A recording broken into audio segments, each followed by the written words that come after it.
Assalamualaikum warahmatullahi wabarakatuh. Bismillahirrahmanirrahim. Alhamdulillahi rabbil alamin. Asyhadu an la ilaha illallah wahdahu la syarikalah. Wa asyhadu anna nabiyyana Muhammadan abduhu wa rasuluh.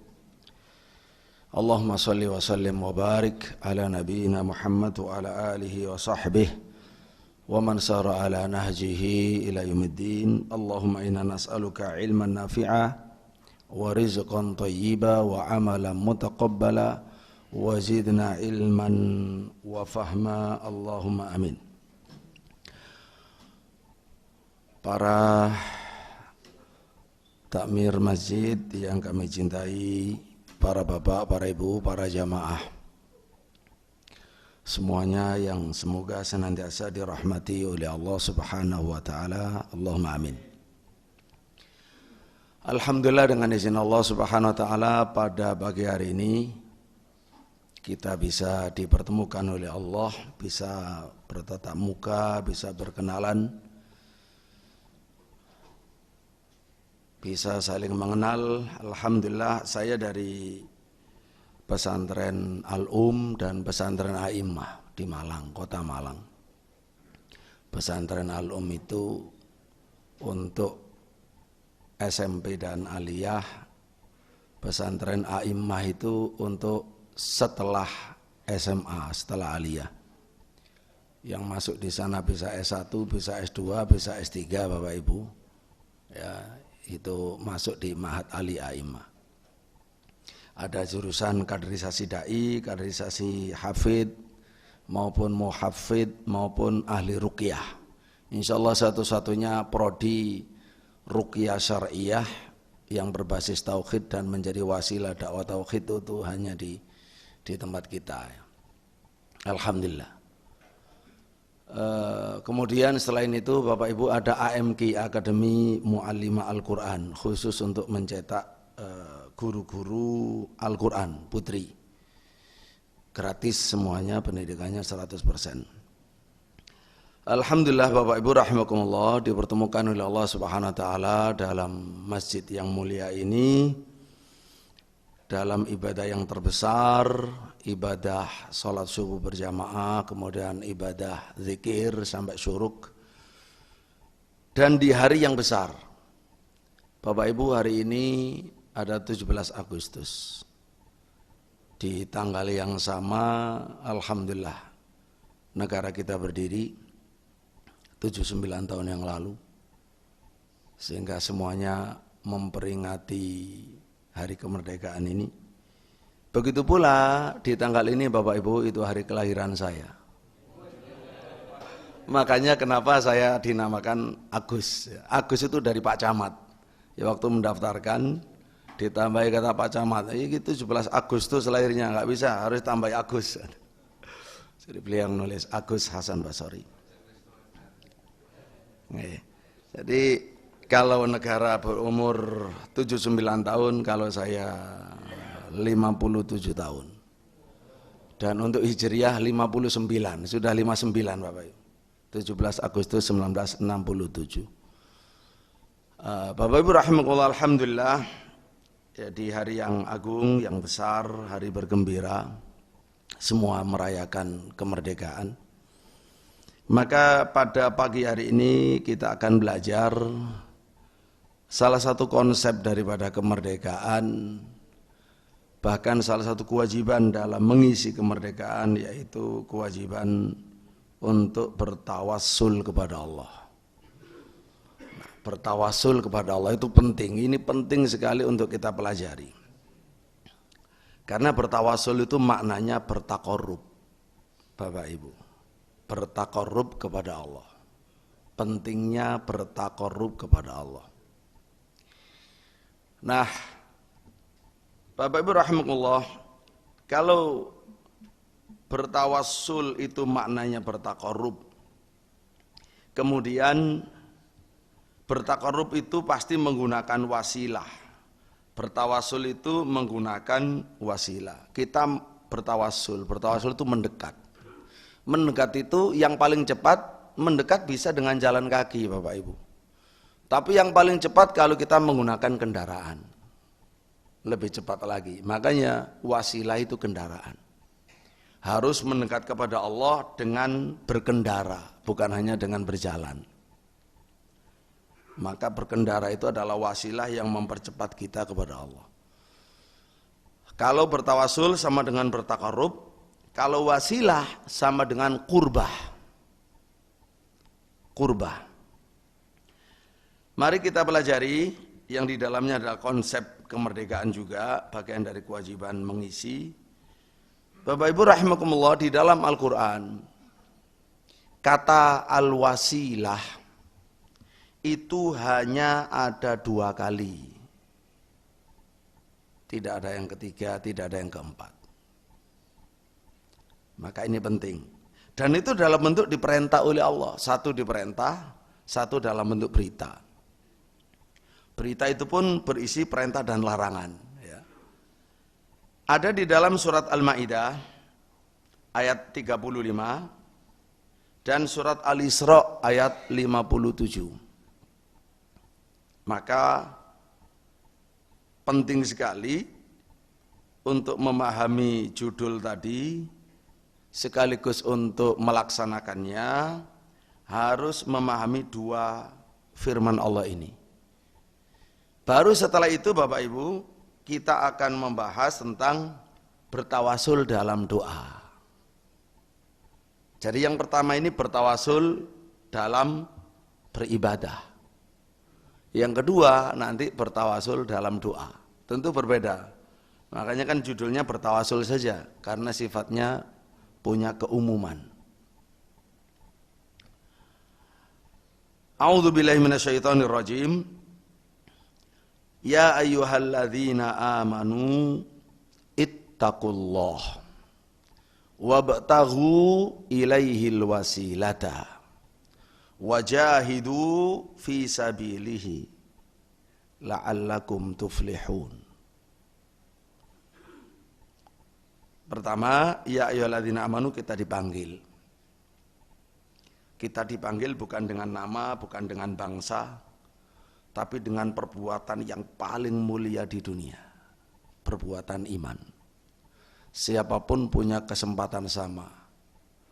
Mau orang Indonesia, mau orang Arab, mau orang Afrika, orang Barat.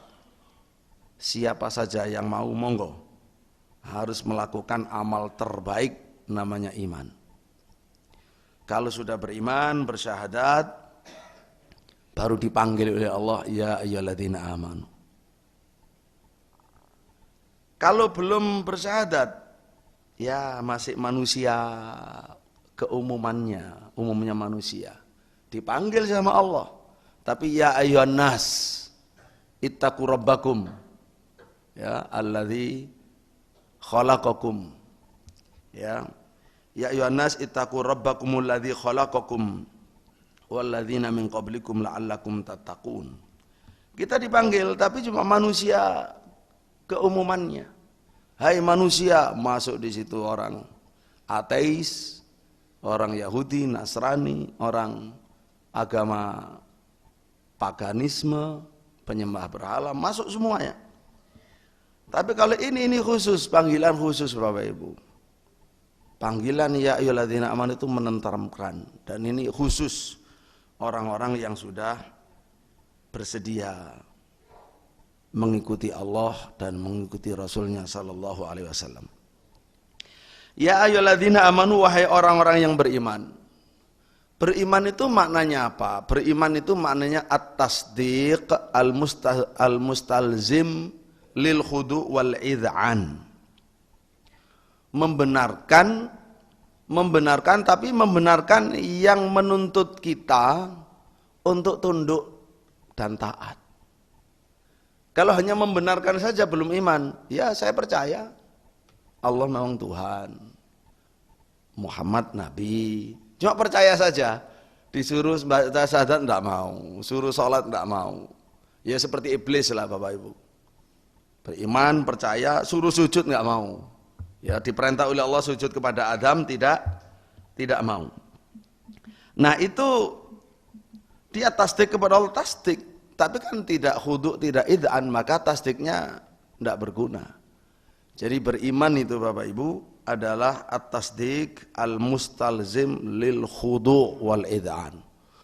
Ya, pembenaran, kita membenarkan, tapi membenarkannya itu zahir batin. Memang siap untuk ngikut, untuk manut, untuk nurut, ya, untuk taat. Itu baru namanya iman. Makanya kemudian dia bersyahadat, kemudian dia sholat dan seterusnya. Ya ayyuhalladzina amanu, hai orang-orang yang beriman, ittaqullah. Jadi kita sudah punya modal Bapak Ibu, modal iman, terus dipanggil oleh Allah sebagai bentuk pengakuannya, apresiasinya, penghormatannya. Terus kalau kita sudah dipanggil ya ayyuhalladzina amanu, ya, kata sahabat Abdullah bin Mas'ud radhiyallahu anhu, harus memperhatikan, begitu dipanggil harus perhatian, karena setelah itu pasti ada kebaikan yang dititahkan kepada kita. Setelah dipanggil ittaqullah, bertakwalah kalian pada Allah. Bertakwa ini Bapak Ibu, ini wasiat Allah yang abadi, yang umum. Karena itu waktu khutbah Jumat selalu dibaca betapa pentingnya takwa kepada Allah itu, maka ia selalu diulang-ulang dan diwajibkan dalam khutbah. Dan semua ibadah itu tujuannya untuk bertakwa. Makanya setelah beriman, kita wajib berjuang untuk meningkatkan iman kita dengan cara meningkatkan ketakwaan dan menjauhi larangan. Karena iman menurut ahlu sunnah wal jamaah, al-iman qaulun wa fi'lun yazidu bi ta'ah wa yanqusu bil ma'siyah. Iman itu bersifat qaulun, ucapan hati, ucapan lesan. Sudah dua ya, ucapan hati, ucapan lesan. Amalun, amal hati dan amal perbuatan, anggota badan. Sehingga 4 ya. Jadi ucapan hati, ucapan lesan, kemudian perbuatan hati dan perbuatan anggota badan. Ada 4 iman. Nah iman itu ada ucapan, ada keyakinan, ada pengamalan, dan ada juga yang meninggalkan larangan-larangan. Itulah bertakwa kepada Allah Subhanahu wa taala. Wahai orang-orang yang beriman, bertakwalah pada Allah. Bertakwalah pada Allah. Bertakwa pada Allah tentu ada amalan-amalan besar. Seperti yang dijabarkan oleh Allah Subhanahu wa taala dalam banyak ayat. Di antaranya ada dalam surat Ali Imran itu tentang wasari'u ila maghfiratin rabbikum wa jannatin 'arduhas samawati wal ardu u'iddat lil muttaqin alladzina yunfiqun fis sarra wad dharra wal kadhiminal ghaidha wal 'afina 'anil nas wallahu yuhibbul muhsinin. Walladzina idza fa'alu fahishatan aw dzalamu anfusahum dzakarullah fastaghfiru lidzunubihim wa ma yaghfiru dzunuba illa Allah wa lam yusirru 'ala ma fa'alu wa hum ya'lamun. Jadi ada banyak yang ditekankan oleh Allah Subhanahu wa taala bertakwa. Di antaranya di ayat ini adalah soal akhlak. Jadi bertakwa itu salah satu bentuk pentingnya berakhlak mulia. Alladzina yunfiqun, yaitu orang-orang yang berinfak. Alladzina yunfiqun amwalahum fis sarra wad dharra, menginfakkan hartanya, apakah infak wajib, apakah infak yang sunnah, fis sarra wad dharra, dalam keadaan dia makmur, senang, atau dalam keadaan melarat, dalam keadaan kesempitan. Jadi untuk infak ini tidak menunggu kaya, tidak boleh. Infak siapapun muslim, dimanapun, apapun keadaannya, dia bisa berinfak.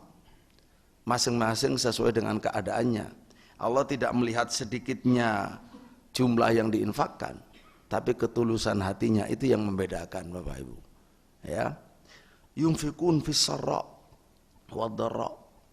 Satu, berarti dia sebagai seorang mukmin dia tidak hubud dunia, dia siap menginfakkan sebagian hartanya di jalan Allah. Dan itu sebagai bukti keimanan, karena dia iman dengan pahala, dia iman dengan surga. Sehingga harta yang sudah di tangan dilepas untuk bisa mendapatkan yang lebih besar di sisi Allah Subhanahu wa taala. Bapak Ibu rahimakumullah, kemudian wal kadhiminal ghaidh, dan orang-orang yang menahan amarah, meredam kegeraman. Jadi ada kondisi-kondisi kita itu geram, kita tuh marah Bapak Ibu. Nah itu khususnya dalam muamalah nih ya, dalam muamalah. Maka orang yang bertakwa itu harus mengendalikan emosi, emosi marah yang meledak-ledak. Yang kalau tidak dikendalikan di rumah tangga bisa banyak piring terbang lah macam-macam. Akhirnya kan banyak berita KDRT, sing wedok mateni sing lanang ngebuki sing wedok. Ini semuanya kan tanda orang belum merdeka dari hawa nafsunya. Masih dijajah oleh hawa nafsu, tidak bisa mengendalikan diri, menyiksa orang yang seharusnya dicintai, orang yang seharusnya dihormati, kok malah ini dia berbuat jahat kepadanya. Bapak Ibu, kalau ini sudah kaidah, kalau orang di rumah tangga tidak berhasil, pasti dalam pekerjaan tidak berhasil. Dia kepada istri tidak berhasil mendidik dengan baik atau bermuamalah dengan baik, ya, maka dia dalam pekerjaannya, dalam pengabdiannya, dalam jabatannya pasti bermasalah. Jadi penting sekali sikap kita pada orang tua, pada istri, pada anak-anak, ya, pada saudara. Kalau kita berhasil di rumah tangga, akhlak kita dilepas di mana saja, insya Allah berhasil. Bapak Ibu rahimakumullah, wal kadhiminal ghaidha wal afina 'anin nas. Sudah berhasil menahan emosi, menahan amarah, lalu dia pemaaf, suka memaafkan orang, khususnya ketika berkuasa. Khususnya ketika berkuasa. Karena orang berkuasa itu kan pasti bisa melampiaskan amarahnya. Macam-macam. Akan lahir dalam banyak kejahatan, kezaliman. Karena itu berakhlak mulia memaafkan orang. Kecuali kalau kejahatan sudah ditangani pengadilan, itu beda lagi Bapak Ibu. Selama belum sampai ke pengadilan, di situ adalah ruang yang luas untuk berislah, memperbaiki keadaan, tidak perlu mahal-mahal, ya tidak perlu tambah susah, ya cukup dengan memaafkan, lapang dada, sudah ada surganya di dalam hatinya. Ini orang-orang bertakwa Bapak Ibu. Makanya orang yang ngamuan dalam segala hal itu malah tidak bertakwa, kecuali kalau untuk membela Allah, membela Rasulnya, bukan haknya. Kalau dia marah karena haknya yang diganggu, nah itu orang masih hawa nafsu semua. Kalau haknya diganggu marah, kalau agama yang diganggu diam, 1000 bahasa, ayem, dingin, ya dia tidak perlu marah, ya dia tidak merasa marah karena Allah. Nah itu kelemahan dan kekurangan.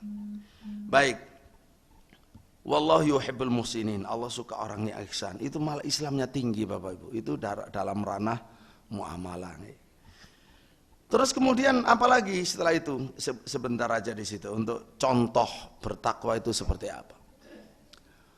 Walladzina idza fa'alu fahishatan aw dzalamu anfusahum dzakarullah.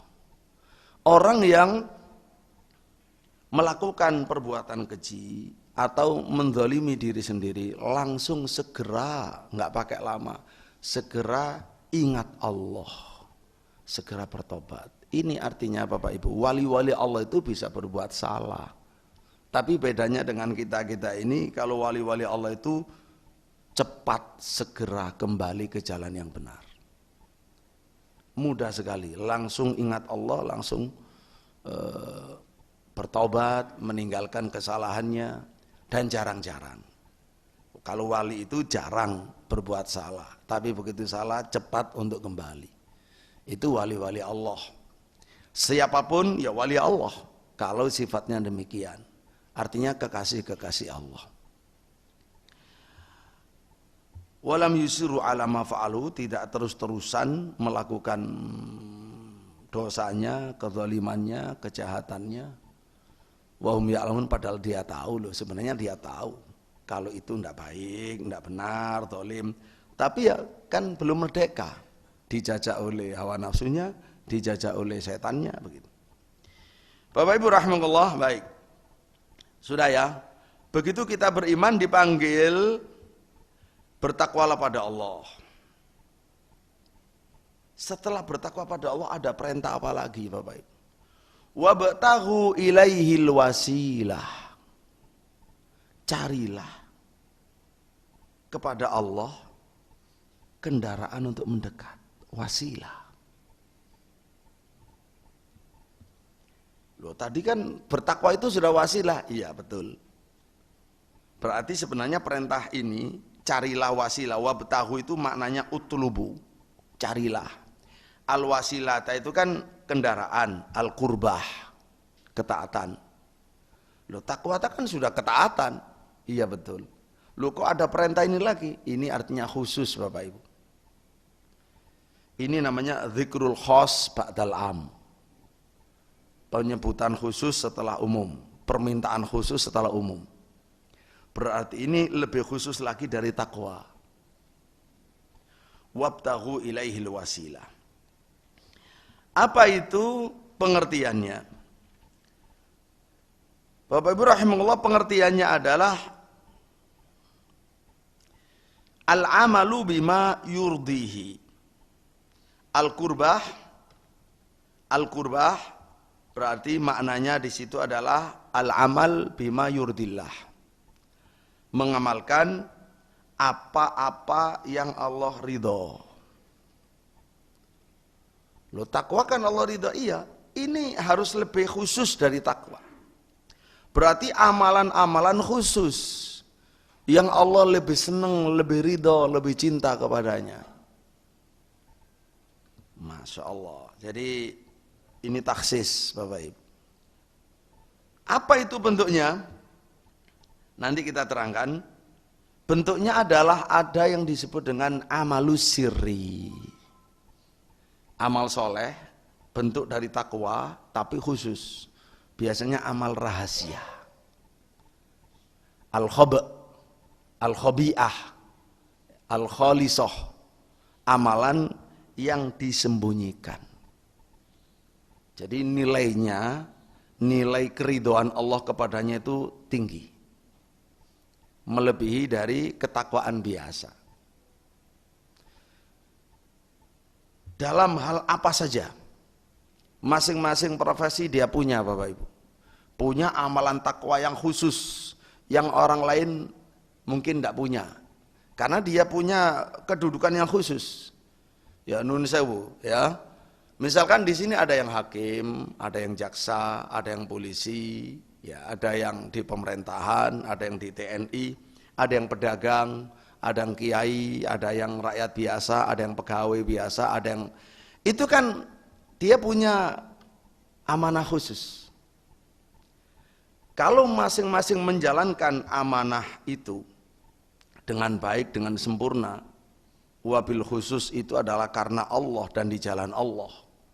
Itu orang lain selain profesinya nggak punya. Dia seorang dai. Dia berdakwah kepada Allah itu dengan dakwah yang sangat khusus, keikhlasan sangat khusus, keistiqomahan. Nggak punya, orang selain dai nggak punya. Ya, begitu pula orang di pemerintahan yang kewajibannya adalah menegakkan keadilan dan mewujudkan kemakmuran bagi seluruh rakyat Indonesia, bagi bangsanya. Dia bertakwa kepada Allah tentang rakyatnya. Dalam bentuk khusus, nggak ada yang punya itu. Makanya nilainya tinggi. Makanya di dalam 7 orang yang dinaungi oleh Allah kan dipanggil. Pertama kali orang yang dinaungi di mahsyar siapa? Imamun adil. Imam yang adil Bapak. Berarti dia selain bertakwa sebagai hamba Allah biasa, dia di situ punya wasilah amalan yang besar di bidang pelayanan kepada rakyatnya maupun penegakan hukumnya. Nah, itu diseriusi Bapak Ibu. Walaupun bukan hanya itu kesempatan untuk punya khobiah, termasuk sholat malam. Khusus nggak ada orang yang tahu. Walaupun dia jenderal, dia punya ibadah sholat malam nggak ada orang nyangka.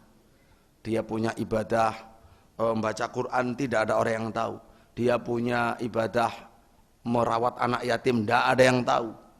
Jadi ibadah-ibadah ini Bapak Ibu, ini ibadah khusus semua, wasilah-wasilah yang nilainya sangat tinggi. Sudah bertakwa, masih punya andalan. Punya amalan andalan. Masing-masing punya. Ibu rumah tangga juga demikian. Para santri sejak anak-anak belajar, para santri Bapak Ibu itu dia punya. Tapi kan tidak semua santri. Santri itu dia mondok Bapak Ibu. Dari Jakarta mondok di Malang.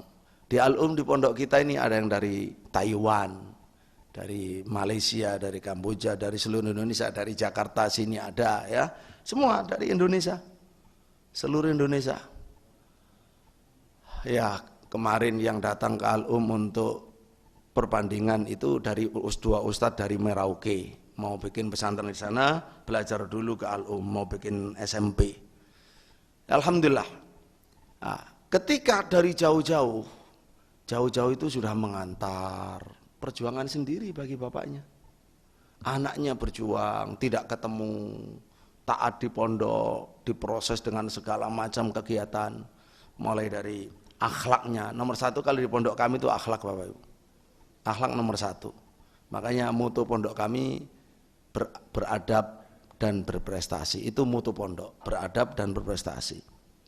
Ya, mulai dari akhlaknya, terus ibadahnya, bacaan Qur'annya, tajwidnya dulu, tajwidnya dibenerin, tajwidnya, kemudian bacaannya, akidahnya, dan segala macam ilmu pengetahuan yang bermanfaat, kemudian keterampilannya, kesehatannya, dan lain-lain.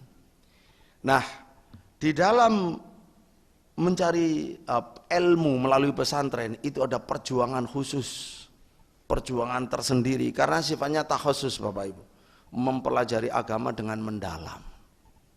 Berpisah dari orang tua. Ada yang 6 tahun kalau mulai dari SMP. Ada yang 3 tahun kalau hanya mulai dari SMA. Ada ditambah lagi 9 tahun kalau masuk ke AMK. Ya, ada lagi ya bisa 10 tahun kalau terus masuk di dari SMA masuk di Mahat Ali A'immah. Karena sifatnya 4 tahun. 4 tahun bisa S1 kalau mau, tapi nambah biaya ya, atau sabar dengan menunggu dikirim ke luar negeri, ke Saudi Arabia misalnya yang ada beasiswanya. Kalau yang lain kan biaya Bapak Ibu, Sudan biaya, Yordan biaya, Pakistan biaya, walaupun murah tapi kalau ingin beasiswa yang betul-betul uang sakunya bisa untuk hidup, bisa untuk masa depannya, asal dia hemat gitu, ya di Saudi Arabia dapat ilmu, dapat yang lain. Bapak Ibu rahimahullah. Nah itu anak-anak itu berarti yang bagus-bagus itu dia sudah punya amalan yang orang lain sulit. Ya, kalau takwa semuanya bertakwa, tapi ada hal yang khusus yang bernilai di situ, ada perjuangannya dengan keikhlasan tinggi Bapak Ibu, dengan keikhlasan tinggi. Ya, khususnya yang amanah berat-berat itu ya ulama, umaro itu amanah berat Bapak Ibu. Dan fitnah, semuanya ada fitnahnya berat-berat. Tapi walaupun beda nih, kalau di pemerintahan fitnahnya lebih ngerti lah Bapak Ibu, soal duit. Hubbu dunia kan pusarannya dunia gitu loh. Pusarannya dunia, apalagi atmosfernya tidak baik-baik. Itu kan semuanya bisa tergilas. Nah, artinya siapapun harus bertakwa kepada Allah. Itu setelah modal dasar iman harus bertakwa, baru kan mencari keuntungannya, wasilah bertawasul itu. Di situ keuntungannya Bapak Ibu, supaya kepada Allah lebih dekat. Makanya dikatakan yaitu wabtahu ilaihil wasilata. Terus setelah itu, setelah wasilah Bapak Ibu, wajahidu fisabili. Lu ada lagi perintahnya Bapak Ibu.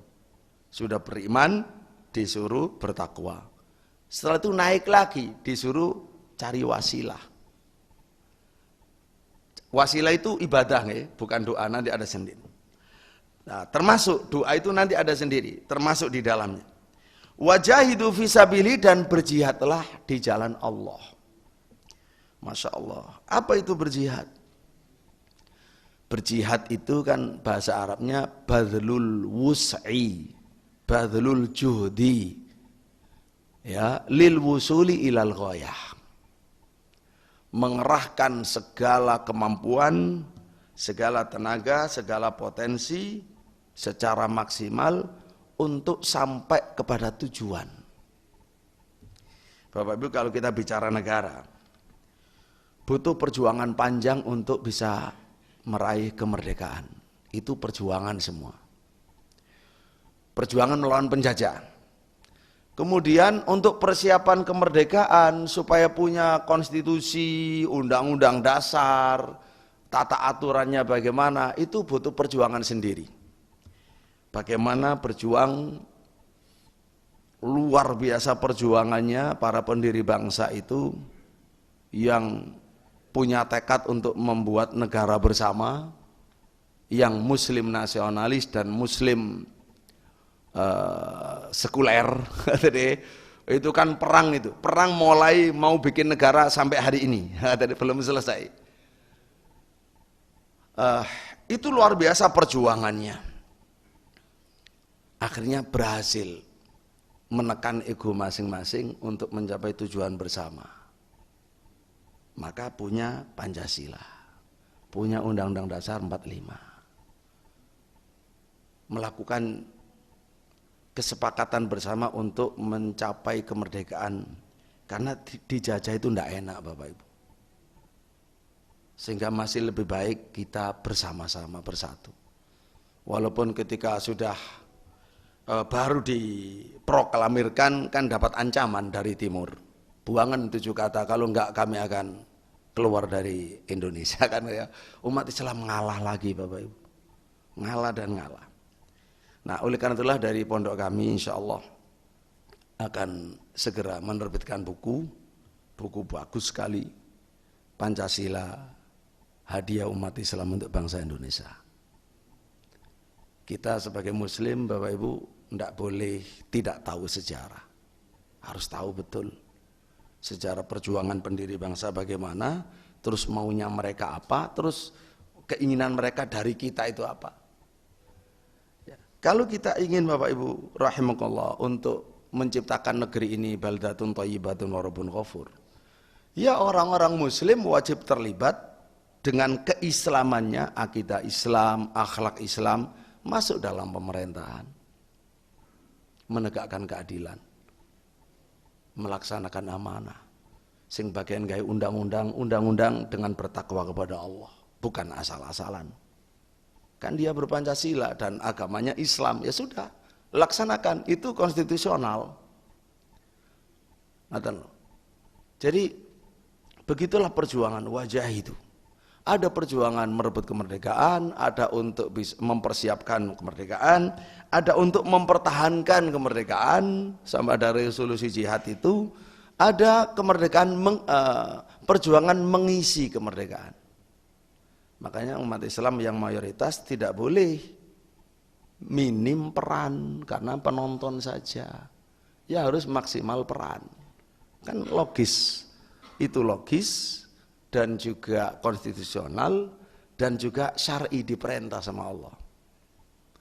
Semuanya di jalan. Kalau saya nggak bisa, Bapak Ibu, saya aktif di dakwah, harus fokus. Saya nggak bisa di politik.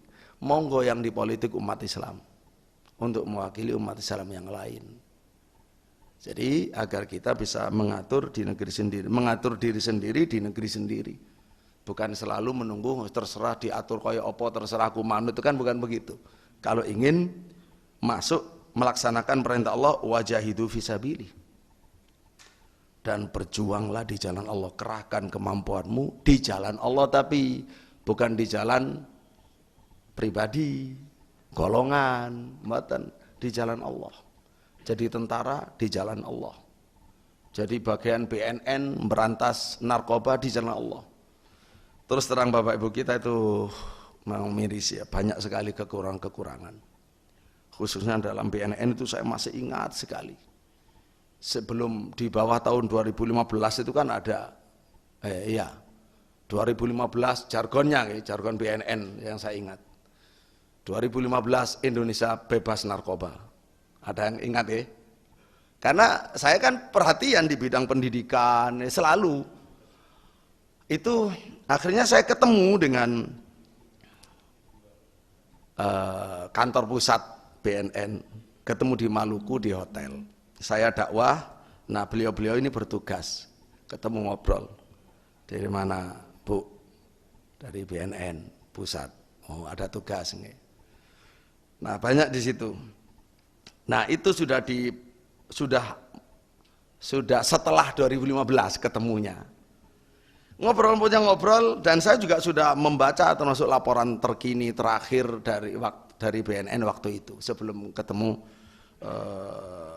dari pegawai di kantor pusat. Satu kantor dengan siapa? Bapak Budi. Mungkin orang nomor 4 waktu itu. Ya di situ satu kantor, satu tim. Walhasil terus saya curhat tentang nasib bangsa ini dari narkoba saja sebagai musuh bangsa. Akhirnya beliau pun juga balik curhat ke saya. Ya kalau itu Pak Ustadz ya kita mohonlah ya Pak Ustadz yang bisa kita andalkan di sini untuk bisa ikut aktif berperan serta dalam memberantas narkoba. Karena beliau kan sudah merasa mengkualan, menyampaikan kita sama-sama berjuang, saya di bidang agama, pendidikan, beliau di bidang ini. Tak bilang, Bu, ya kalau saya sampai yang punya perangkat aja yang di pusat sambat ke saya, terus saya sambat ke siapa? Saya tadi itu terus terang, saya itu mau sambat ke sampean, ngasih informasi-informasi. Nah ternyata Bapak Ibu butuh perjuangan. Kata beliau, kan saya tanya, di Indonesia kan ada 17.000 pulau, katanya ya memang ada sekian berapa, 9.000 pulau apa tanpa penghuni. Ya, saya bilang katanya walaupun di pulau-pulau yang kosong itu ternyata nggak kosong dari narkoba, Bu. Lah, ya itu termasuk penyelundupan segala. Ya kan memang batas wilayah negara kita ini luas sekali. Siapa yang bisa menjaga setiap jengkalnya? Jadi penyelundupan dari mana-mana. Walhasil Bapak Ibu, apapun yang kita bahas dituntut dari kita generasi penerus ini mengisi dengan maksimal. Ya apa caranya membangun negara, mewujudkan cita-cita yang adil, makmur ya untuk semuanya, sehat untuk semuanya, pendidikan murah untuk semuanya, kalau bisa gratis. Kan itu kebutuhan dasar. Keamanan juga demikian. Ternyata makanya kalau begitu orang yang diamanah itu menyeleweng, menyimpang bukan untuk rakyat, ya sudah Bapak Ibu, ya berarti tidak tercapai di bidang itu, di pintu itu dalam mewujudkan cita-cita kemerdekaan. Jadi semuanya harus maksimal. Yang pendidikan monggo maksimal profesional, yang dakwah juga demikian. Saling bahu membahu semuanya, yang dokter, yang pedagang. Baik Bapak Ibu rahimahullah. Makanya kemarin ketika saya di sini kemarin ikut khutbah Jumat, ikut Jumatan ya. Ya bagus Pak Khotib menyebut sedikit di mukadimah itu. Ya berarti kalau orang untuk paskibra itu saja harus melepas jilbabnya berarti kan nggak merdeka. Bagaimana memperingati kemerdekaan wong dia sendiri tidak merdeka menjalankan agamanya? Terus kalau alasan keseragaman, kenapa keseragaman itu harus yang melepas jilbab? Kenapa yang tidak jilbaban itu aja yang dijilbabi? Kan nggak mau tentunya kan. Nah dari situlah kalau orang mau adil, ternyata itu juga bertentangan dengan Bhinneka Tunggal Ika. Katanya macem-macem tapi bersatu. Lah ini kok malah dipaksa disatukan dalam hal yang tidak harus bersatu. Bapak Ibu rahmatullah, itu penting sekali. Kadang belum paham tentang makna merdeka, belum paham tentang makna Pancasila, tapi sudah menafsiri Pancasila. Makanya tadi buku ya Pancasila Hadiah Umat Islam untuk Bangsa Indonesia itu penting sekali. Saya sudah baca, saya ngedit, saya ngasih pengantar. Yang nulis Kiai Haji Muhammad Mujib Ansor SH MPDI. Ya, penting, sangat penting.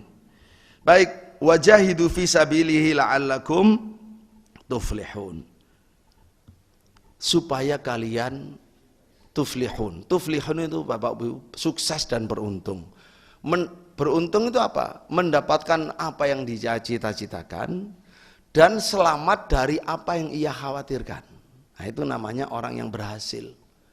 Berhasil masuk surga seperti cita-citanya, berhasil terjauhkan dari api neraka. Itu cita-citanya. Nah, begitu pula tujuan merdeka, maklum sendiri, sudah diketahui sendiri bagaimana cara mewujudkannya. Nah, itulah konsep, subhanallah, sebenarnya konsep kesuksesan dalam hidup, dalam beragama, sebagai pribadi, sebagai keluarga, sebagai masyarakat, sebagai pemerintahan, sama. Semua hamba Allah beriman dan terikat dengan ayat ini bagi yang sudah beriman dengan Al-Quran. Baik, mari memahami ayat kedua Bapak Ibu. Ulaikal ladzina yad'una yabtaghuna ila rabbihimul wasilah. Ini tadi surat Al-Maidah, sekarang surat Al-Isra. Ulaikal ladzina yad'una yabtaghuna ila rabbihimul wasilah ayyuhum aqrab wa yarjuna rahmatah wa yakhafuna 'adzabah inna 'adzaba rabbika kana mahdzura. Ulaika, ini langsung saja karena waktunya terbatas nih. Jadi kata Abdullah bin Mas'ud radhiyallahu an. Ayat ini jadi gini, biar faham. Ulaikal ladzina yad'una yabtaghuna ila rabbihimul wasilah. Ulaika, mereka itu orang-orang yang yad'una, berdoa kepada mereka. Jadi mereka yang orang musyrik menyembahnya. Jadi ada gambarannya ada Tuhan-Tuhan selain Allah. Lalu disembah, dipanggil-panggil oleh para penyembahnya. Mereka yang disembah oleh orang-orang musyrik, yabtaghuna ila rabbihim, mereka yang disembah itu yabtaghuna, mencari, ila rabbihim, kepada Tuhan mereka, al wasilah atau wasilah. Tuhan-Tuhan selain Allah yang bersifat makhluk mukallaf, manusia dan jin, yang disembah selain Allah, disembah oleh orang musyrik, diperlakukan sebagai alihah, sebagai yang disembah. Mereka itu yang disembah itu yabtaghuna ila rabbihimul wasilah, mencari kedekatan kepada Allah Tuhan mereka. Ayyuhum aqrab, siapakah di antara dua golongan yang menyembah selain Allah dan yang disembah tapi kemudian menyembah Allah? Ayyuhum, siapakah di antara mereka aqrab, yang lebih dekat pada Allah? Wa yarjuna rahmatah, yang mengharapkan rahmatnya. Wa yakhafuna adzaba, dan yang layak takut kepada azabnya. Inna adzaba rabbika kana mahdzura, sesungguhnya azab Tuhanmu itu sudah diperingatkan. Jadi kata Abdullah bin Mas'ud, ayat ini Bapak Ibu turun kepada bangsa Arab yang menyembah sekumpulan bangsa jin. Bangsa Arab menyembah bangsa jin. Sekelompok manusia menyembah sekelompok jin. Oke, bentar. Terus jin itu awalnya memang jin itu yang mempengaruhi manusia agar menyembah dirinya. Tapi di perjalanan jin ini masuk Islam.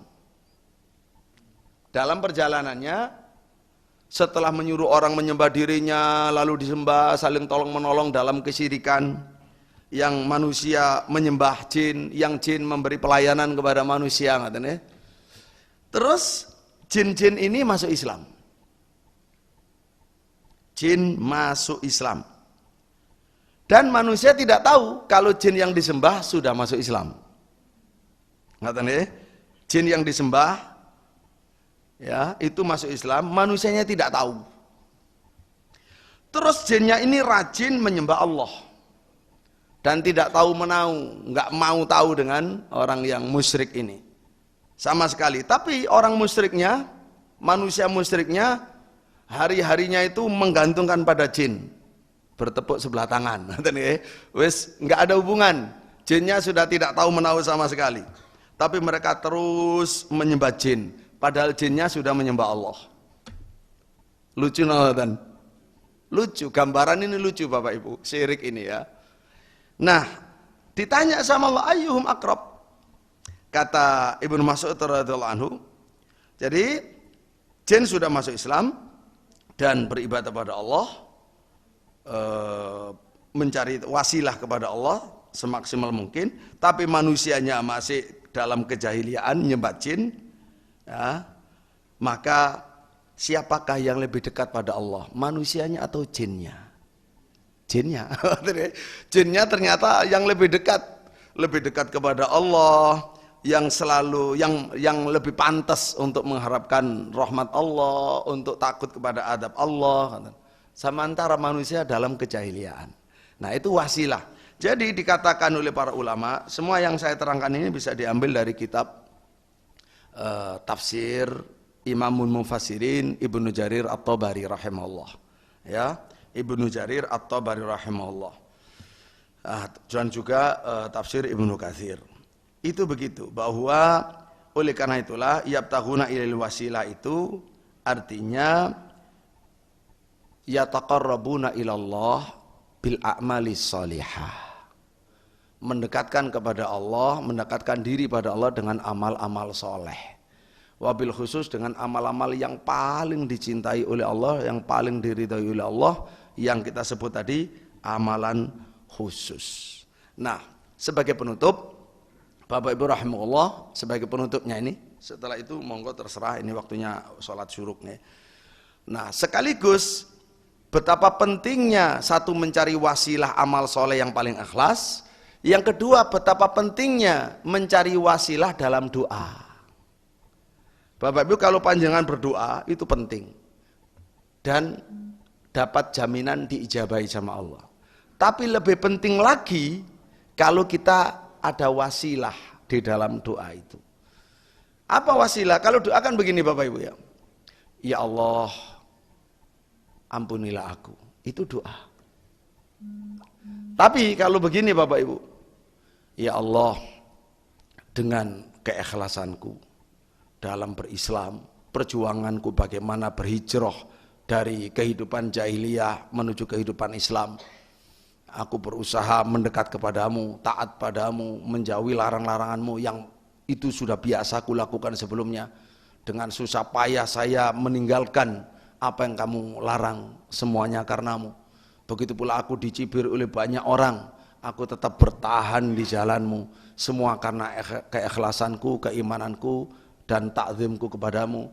Dan karena ingin ikut Al-Quran, ingin ikut Rasulullah SAW, ingin mendapatkan syafaatnya. Ya Allah, kalau semuanya itu kamu tahu bahwa aku lakukan karena ikhlas, tolong ampuni semua doaku. Niku, di situ ada doa, ada tawasul. Mana yang lebih mantap? Doa moro-moro tiba-tiba ujuk-ujuk, ya Allah ampuni aku. Lebih afdal yang mana? Yang ada wasilahnya. Nah wasilahnya itu secara singkat satu adalah amal soleh kita. Tadi kan amal soleh. Nah termasuk ibadah yang khusus tadi itu jenengan di pemerintahan nggak gampang, di bagian hukum nggak gampang, di bagian polisi nggak gampang. Ketika sampean bisa istiqomah, wah itu luar biasa. Para ulama nggak punya itu. Amalan-amalan jenengan yang khusus itu nggak punya. Silakan selain itu nanti diandalkan di akhirat, bisa dijadikan wasilah dalam doa. Jadi tentara bojone jilbaban itu nggak gampang Bapak Ibu. Ada masa-masa paling sulit, saya tahu, anak buah saya banyak yang tentara. Apalagi di bawah kapten, paling sulit. Kan jadi anak buah nggak wajib taat, paling sulit. Nah kalau di atas-atasnya enak lah sudah, ya lebih enak gitu dari sisi kewenangan. Nah itu punya perjuangan masing-masing. Silakan juga dimanfaatkan untuk berdoa dengan bahasa Indonesia, bahasa Jawa, bahasa daerah, mboten napa-napa. Yang penting semuanya dilaporkan pada Allah, terus minta kepada Allah, minta apa sampean? Minta supaya keluarganya dijadikan keluarga sakinah, anak keturunannya solih solihah, lebih baik dari orang tuanya. Itu permintaannya. Nah, tapi ada wasilah tadi. Jadi wasilah itu amal soleh kita yang paling soleh, yang paling ikhlas. Yang kedua adalah yaitu menyebut-nyebut asmaul husna, sifat-sifat Allah. Makanya coba di surat paling pendek, surat terakhir, surat An-Nas, Qul a'udzu birabbin nas. Menyebut Allah, Rabbun nas, Malikin nas, Ilahin nas. Kita menyebut sifat Allah itu 3. Permintaannya cuma 1. Min syarril waswasil khannas. Minta perlindungan dari setan. Tapi menyebut Allah 3 kali gelarnya dan sifatnya. Nah, itu namanya tawasul. Itu diajarkan Quran begitu Bapak Ibu, dan seterusnya, termasuk doa istikharah. Yang ketiga, tawasul dalam doa kita itu yaitu dengan doa, bantuan doa orang soleh yang masih hidup. Mau apa ya, dalam berjuang, dalam menjabat itu kan sudah perjuangan, minta kepada orang tua, ibu, bapak yang soleh-soleh itu, atau kakeknya, atau gurunya, atau ulama, tolong saya didoakan Ustadz bisa istiqomah, bisa terhindar dari fitnah, ya, bisa berguna untuk nusa bangsa, agama nusa bangsa dan seterusnya, tanpa melakukan korupsi, tanpa melakukan kedzaliman dan seterusnya. Itu kan perjuangan Bapak Ibu, dan itu butuh bantuan doa orang-orang soleh yang masih hidup. Nah, itulah kira-kira kajian kita pagi hari ini sebagai bentuk perkenalan kita. Mudah-mudahan berguna, bermanfaat untuk kita semuanya, bermanfaat untuk diri kita, keluarga dan bangsa kita. Allahumma amin. Dan ini saya tinggalkan hadiah, ini buku kita yang masih proses, 50 hadis tentang bangunan Islam dan kaidah hukum yang dikoleksi oleh Imam Nawawi dan oleh Imam Ibnu Rajab. Ini tulisan saya salah satunya. Ada saya punya kitab berbahasa Arab, oleh karena itulah ini yang berbahasa Indonesia, tapi bukan terjemahannya. Karena yang berbahasa Arab itu kalau diterjemah mungkin 3 kali lipat, nah ini ya 3 kali lipat. Ini Arba'in Nawawi yang biasa hadisnya digunakan untuk hafalan, ya, untuk hafalan, dan ada keterangan cukup membantu nih, untuk memahami. Begitu, mohon maaf kalau ada salah tutur katanya, dan bagi yang ke Malang, monggo ditelepon saya, ya bisa nginep di pondok saya, jadi nggak usah merasa terasing kalau di Kota Malang, kalau tidak punya keluarga, monggo saja. Kalau mau anaknya di sana, banyak ilmu di sana Bapak Ibu. Demikian, kalau mau pertanyaan selepas ini saja, karena biasanya sholat syuruk, ya ada yang butuh keluar, setelah sholat mungkin saya duduk sebentar sebelum saya ke Bogor. Barakallahu fikum, subhanakallahumma rabbana wa bihamdika asyhadu an la ilaha illa anta astaghfiruka wa atubu ilaik. Assalamualaikum warahmatullahi wabarakatuh.